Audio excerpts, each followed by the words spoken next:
Hi guys, in this video I'm going to talk about largely HBV but also HDV. And the reason I've chosen to do these together is that you actually really can't get HDV unless you already have HBV. HBV is actually, I think, one of the more complicated of the hepatitis viruses, particularly the serology associated with HBV is incredibly tricky, but also really high yield for your step exams and clinical practice for diagnosing. So really important that you understand the HBV serology. And the other thing that I'll say that you really want to make sure you get out of this video is understanding the difference between HB and HD superinfection versus co-infection. One is far more serious than the other, although both are pretty bad news. Okay, so just main characteristics first of HBV, okay? It's a hepatinovirus. It has a DNA genome.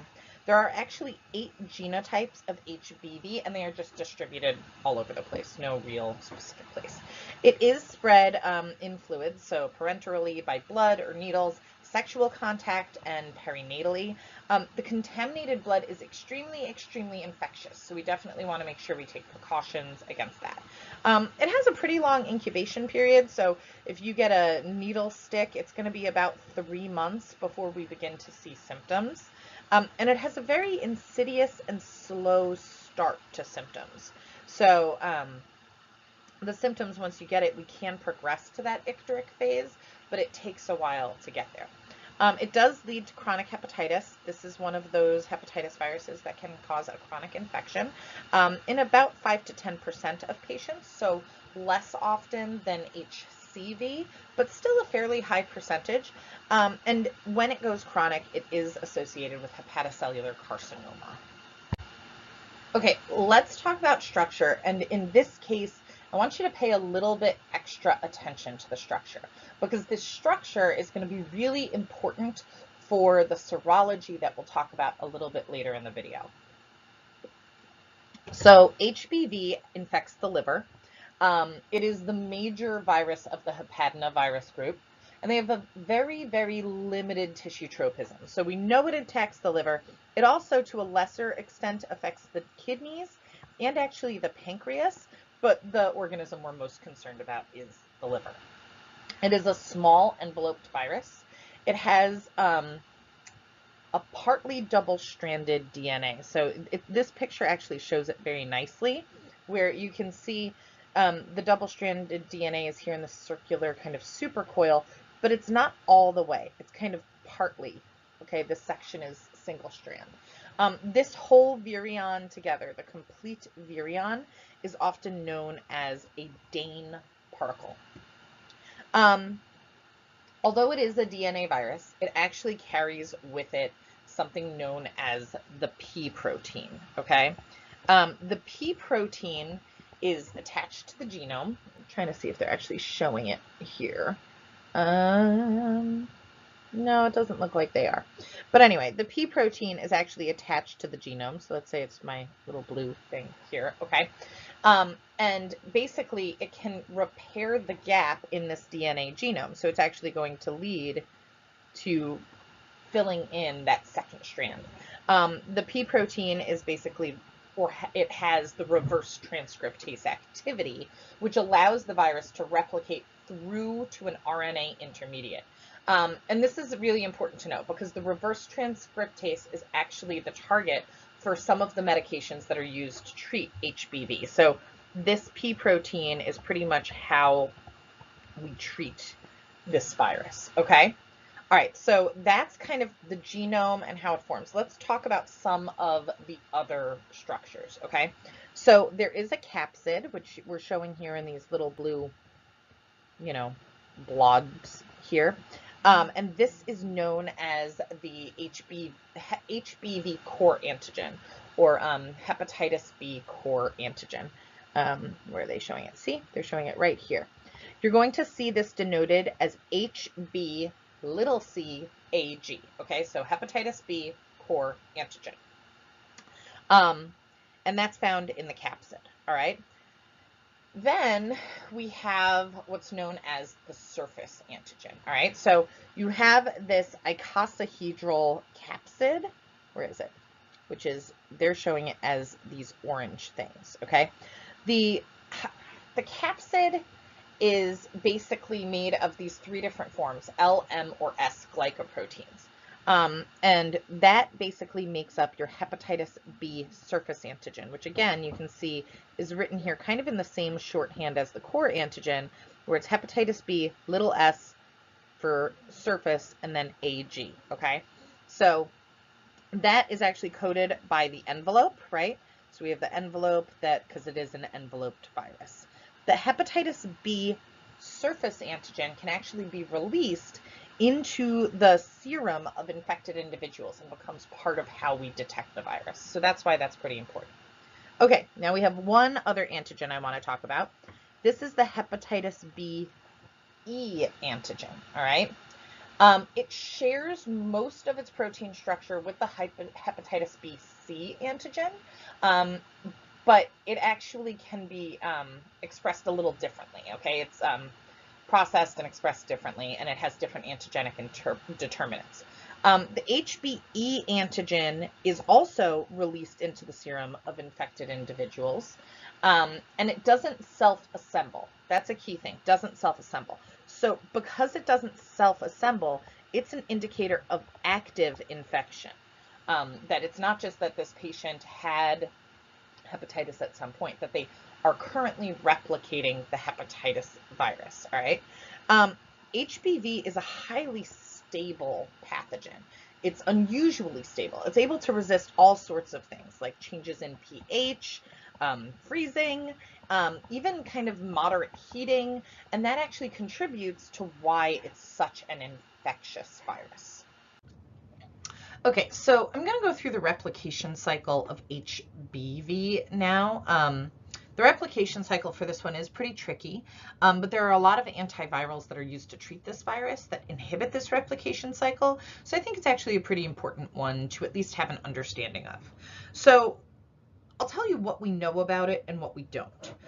We know that the hepatitis B virus surface antigen actually attaches to hepatocytes using transferrin receptor or other glycoproteins in the human liver, and then enters. We don't really know how it enters. The entry mechanism is kind of a big question mark, but we know there's binding and then presumably fusion to get into the cell and release the core into the cytoplasm.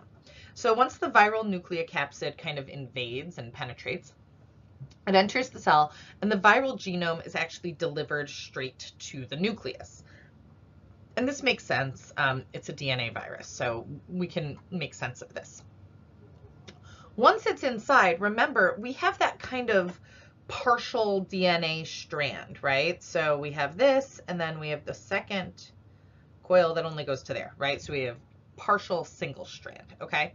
So at this point, once it's in the nucleus, we're going to have completion of that DNA so that we have a covalently closed circular or triple C supercoiled DNA molecule.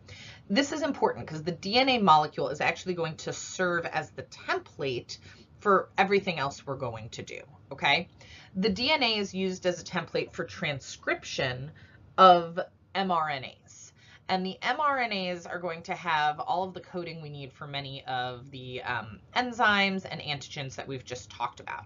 And that's going to make mRNA molecules as well as full-length viral RNA, so basically to replicate the genome. Okay, so in the mRNAs, we're going to have our coding for the HBCAG, HBEAG, the polymerase, and a protein primer so that we can start this whole process again. The mRNAs are going to leave the nucleus and head into the cytoplasm, where they're going to undergo translation by the work of the P protein, which remember is that reverse transcriptase activity within the virus. So the P protein is essentially going to help make the proteins, but also in the cytoplasm, the vRNA that is packaged into the capsid is used as a template to make the cDNA that's actually going to go into the virion, and that's done by the P protein. Assembly of the remainder of the virus particle kind of occurs, it goes through all of the stages we need, and the envelope is kind of derived from the Golgi membrane. So we're not talking about the kind of host cell membrane at this point, we're using the Golgi instead. Then the virus is going to bud out. When it buds out, it actually stops the replication of that second strand of the DNA virus, and that's why we call it a partial double-stranded DNA virus, which is kind of unique to HBV. Okay, like all of the hepatitis viruses, we definitely need to think about the immunopathogenesis because that's kind of what's leading to disease. The viral replication cycle I just described is going to begin within about 3 days of infection, but there's going to be minimal cytopathic effect at first. Symptoms are going to occur as we make responses either during acute or chronic infection. So as the immune response gets higher and higher. You might not see any symptoms for the first, say, 50 days, because it can take quite a while. And they are primarily due to immunopathology. So acute, chronic, or asymptomatic disease can occur. Infection proceeds over a relatively long period of time without liver damage, which would be kind of determined by increases in AST, ALT, or alkaline phosphate symptoms. I'm not showing it here. I think I show it on a later slide, but this is one of those conditions that leads to that ground glass appearance of hepatocytes. And really what that is it's characterized by these more pale, eosinophilic, and homogeneous cytoplasm that kind of surrounds normal, more granular hepatocytes. And you'll be able to see that on a pathology issue or pathology image. So those are kind of the things that we look for, okay? So what's kind of the order of events? So first, you have the virus replicating in the cell, and that leads to buildup of filamentous forms of HB surface antigen. And that's actually what produces that ground glass hepatocyte cytopathology, which is characteristic of HBV infection. At this point, once we get a high enough amount of this antigen, now we can make immune responses to it. So at this point, we're going to have CMI, cell-mediated immunity, kick in, which is also going to be characterized by inflammation. And that's what's actually going to lead to the symptoms that affect whether or not we're going to resolve the HBV infection by eliminating the infected hepatocyte or see chronic infection set in. If you have an insufficient T cell response to the infection, that's going to lead to mild symptoms, so you'll appear less ill, but it means you are more likely to develop chronic hepatitis. So you don't feel as bad because your immune response isn't making you feel as bad, but you're keeping the virus. If you develop chronic infection, that's going to eventually lead to exhaustion and anergy of T cells. So remember, we kind of determine these by expression of PD-1, and also CTLA-4 is kind of our energy marker, although there are others if we think about downregulation of co-stimulatory molecules. Chronic infection is typically described by the presence of HB surface antigen in the serum for greater than 6 months. Now, unlike HCV, antibody can actually protect against initial infection, but later large amounts of HB surface antigen in the serum binds to and blocks the activity of neutralizing antibodies, so it's not as protective as we would like. In this case, we might get immune complexes to form, and that can actually lead to immune complex-like disorders between HB surface antigen and anti-HBV antibodies for that antigen. And it causes kind of a type 3 hypersensitivity reaction. So think about things like vasculitis, arthralgia, rash, and renal damage. So not that different from when we talk about conditions like lupus. The immune responses, and this is kind of interesting, if we look at age, it really shows the importance of age in a a complete cell-mediated immune response, okay? So if you look at how old your patient is, their risk of becoming a chronic carrier is actually really determined by age. So if it's a perinatal infection, okay, so negative months to 0, okay, their risk of chronic HBV is actually greater than 90%. Why? They don't have any cell-mediated immunity. They have nothing to keep them safe. If we look at somebody between the ages of 1 to 5 years, their risk of becoming a chronic carrier is about 30 to 50%. So we're still worried, but less worried than like an infant, okay? If we look at adults, so 18 years and older, and immunologically really like 15 years and older or 10 years and older, the risk of becoming a chronic carrier is really only about 5% because they have a really strong immune response. Now, this is me talking about very small children, but you could imagine that then the same would be true on kind of the other end of the scale, right? If I'm talking about, you know, a 90-year-old who's gotten infected with HBV for the first time, their risk of chronic carriage over the course of 6 months is also pretty high because their cell-mediated immunity is not what it used to be. Okay, so let's talk a little bit about the clinical syndromes associated with HBV. It can cause acute or chronic, symptomatic or asymptomatic disease. And which of these occurs, hopefully I've proved to you, is entirely due to the person's immune system. So you get infected and you're still in that acute phase. Acute infection typically is less severe in children than adults and may be asymptomatic, which is kind of bad news because that means we can't treat it, we don't know what's going on, and it'll pass, okay? So if you have acute infection, the patient will kind of pass through the prodrome, pre-icteric and icteric and convalescent period, and 90% of acute infections are going to resolve, unless, of course, we're talking about a very small child. If we're talking about a very small child, then we worry about going into chronic infection. And chronic infection is going to occur when we can detect the HB surface antigen in the blood for more than 6 months.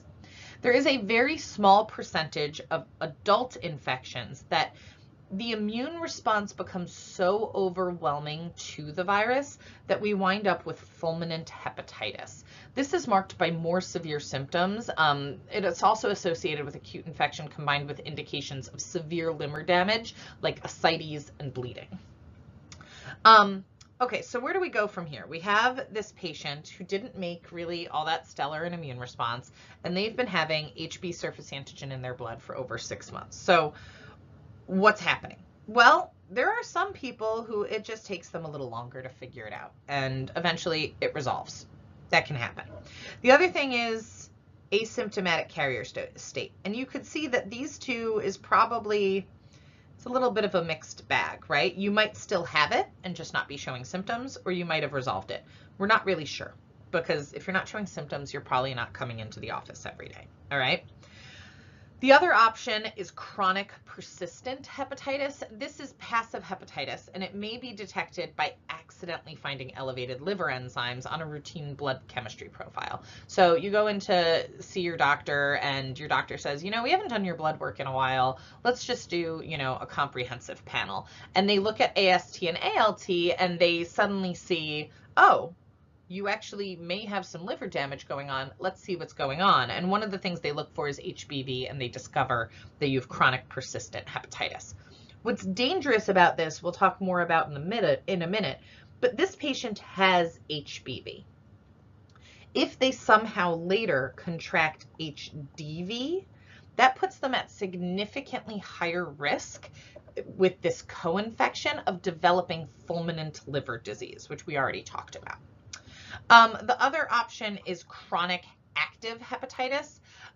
This is approximately half of the patients with, or sorry, a third of the patients with chronic hepatitis have active hepatitis. This is associated with continued destruction of the liver, leading to scarring of the liver, cirrhosis, liver failure, and PHC. So really some dangerous things that can happen if we just constantly have this inflammation surrounding how your body is attempting to attack the cells in the liver. Okay, now we're in kind of the nitty gritty, and this one is a slide I really expect you to pay attention to. The serology for HBV is very high yield, but also very confusing. So make sure you understand it, that you can talk your way through it, and that you think you would know how to apply it if need be. Okay? All right, so let's start with acute, because we always start with acute.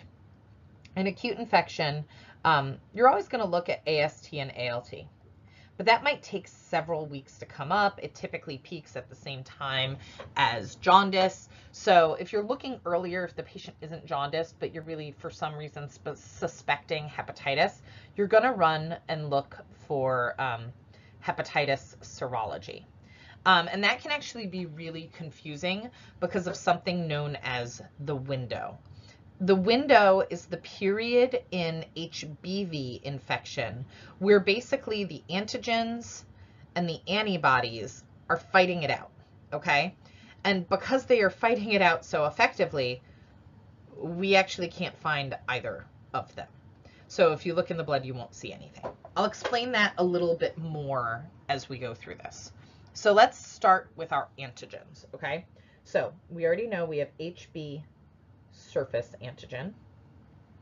We have HBe antigen, and we have HBc antigen, which is our core antigen, all right?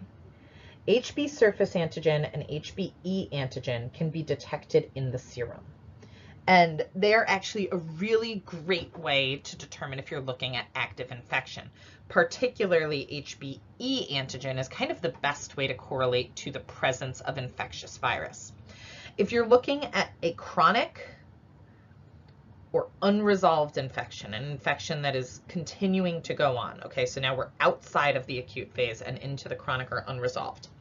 If you can find either HB surface antigen or HBe antigen or both, but no antibody or little to no antibody, that's a really good indicator of chronic or unresolved infection. All right? All right, what are some other ways that we can look at this? You can always do an assay for viral DNA. That'll tell you if you're looking at active infection. It'll also tell you the amount of virus in the blood, and it can be determined using quantitative genomic assays or PCR and related techniques. All right, so that's the easy one. Let's talk about antibodies now. All right. Now, we're going to talk about each of the antibodies, what they mean, and then we're going to put them on the time course. All right. If you have IgG to HB surface antigen, this means that you either have resolution of infection or that you've been vaccinated. All right. If you have IgG to HBc antigen, this indicates either a current, so active, or previous infection. Previous meaning resolved. So you either cleared it or you still have it, or you have it for the first time, all right?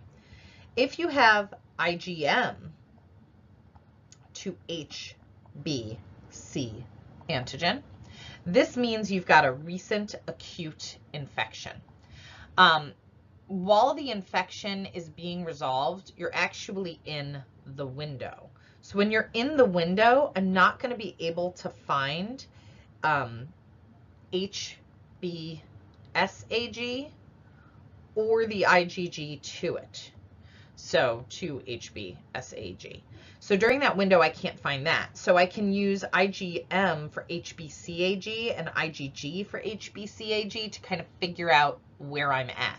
The window is actually a fairly long period of time. It can last weeks or months. So that's pretty difficult, all right? So those are kind of our antibodies and antigens. So now let's look at the time course, all right? So person gets infected here. About 2 months later is when we actually start to move into that icteric phase, okay? So now your patient comes in, they're jaundiced, you run their ALT and AST, and they're both elevated, the bilirubin is messed up, and you're like, uh-oh, I think it's acute hepatitis. So I'm going to go look at serology. When I look at serology, I'm not just looking for antibodies, I'm also going to look for antigens. So in the serum, I'm going to be able to find HBEG and HBsAg. If I see HBEG, then that definitely means active infection. If I see both, it's more likely to be a chronic or unresolved infection that is showing symptoms, okay?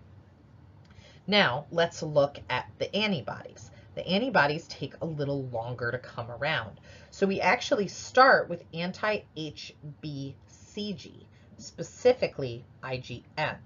Eventually, over time, that'll become IgG.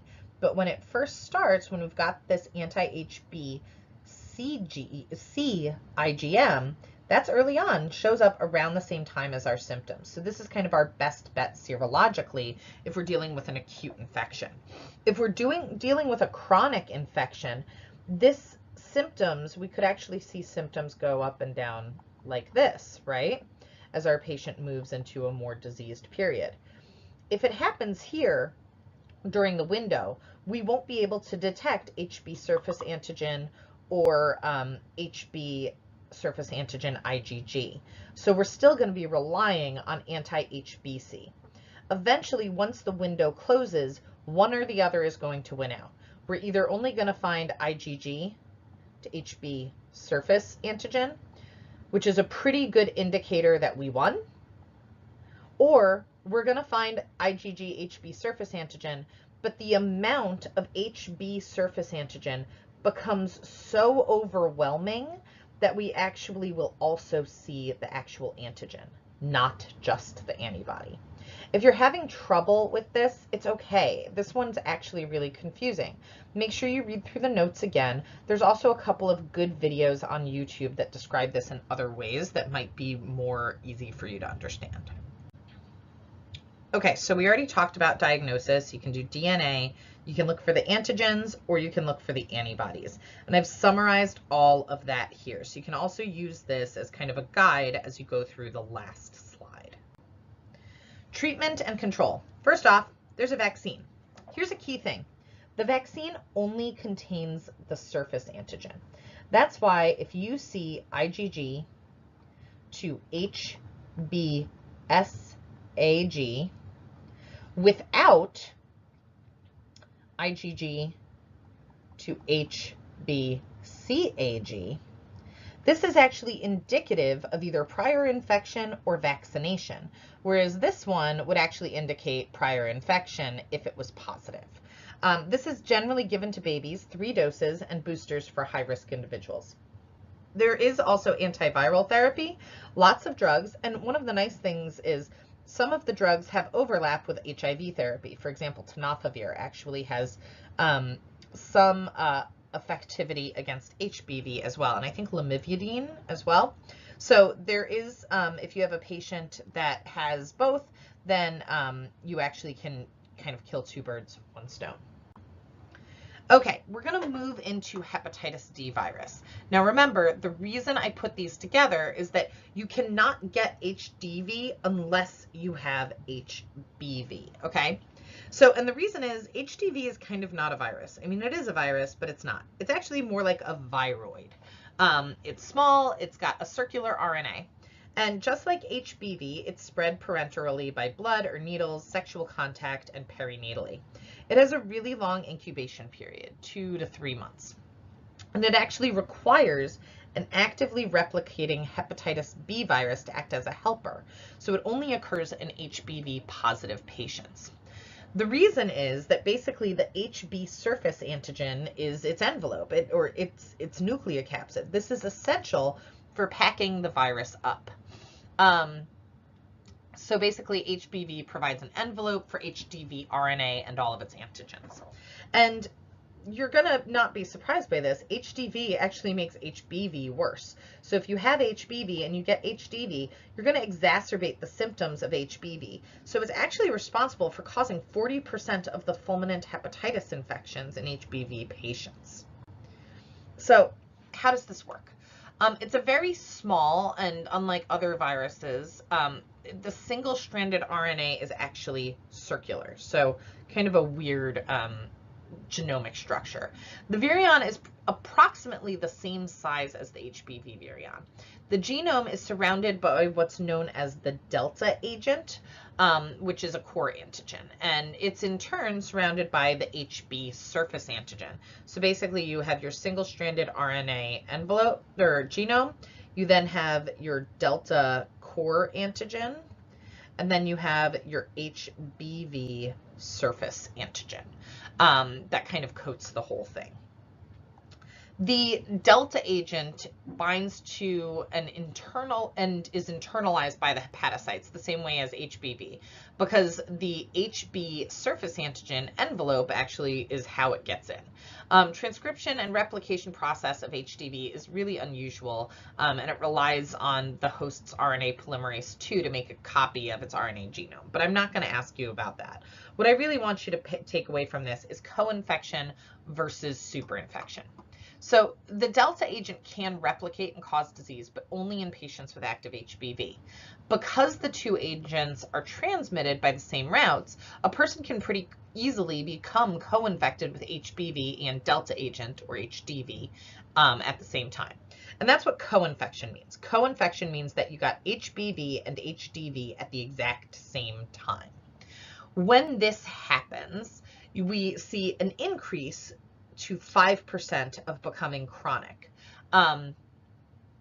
This is kind of a, an issue where the ability to fight the virus, essentially you're fighting on two fronts. You're fighting HBV and you're fighting HDV. So you're more likely to lead to a chronic infection. Superinfection is something very different. Superinfection is when a chronically infected hepatitis B patient now contracts a new hepatitis D patient. And in this case, there's a more rapid and severe progression that occurs. And this is because during co-infection, HBV must first establish its infection before HDV can replicate, whereas in superinfection, the HBV is already established and causing damage, and now we're going to add in HDV. The HDV infection will actually continue and exacerbate the cytotoxicity seen and therefore the liver damage. Antibodies are actually elicited against the delta agent, or HDV, but HB surface antigens are also protective against HDV because it has the HBV envelope. So the antibodies that are generated via vaccination to HBV are actually also effective against HDV. So again, getting two things for one. So the main take-home point here is that your likelihood of developing either fulminant hepatitis or chronic infection is far higher in a super-infected patient than it is in a co-infected patient. Okay, how are we going to diagnose if a patient has HDV? So once again, you're going to do your ALT and AST, and then you're going to send for your serologies. The presence of HDV can be noted in two ways. You can look for HDV antibodies, either IgM or IgG, or you can look by PCR for the delta agent. So really not that complex. The treatment is very complicated, and I'm not really going to go into it in too much here, only to say that currently PEG interferon is the only approved HDV antiviral, but it's highly toxic. But sometimes you have to treat anyway because it's pretty much the only way that you can get the patient stable. Once the patient is stable, go about attacking their HBV because now they probably really can't take all of that liver damage. Okay, that's the end of the HBV, HDV video. Make sure you understand your serologies for HBV, and make sure you understand the difference between co versus super infection when we're talking about HBV and HDV together.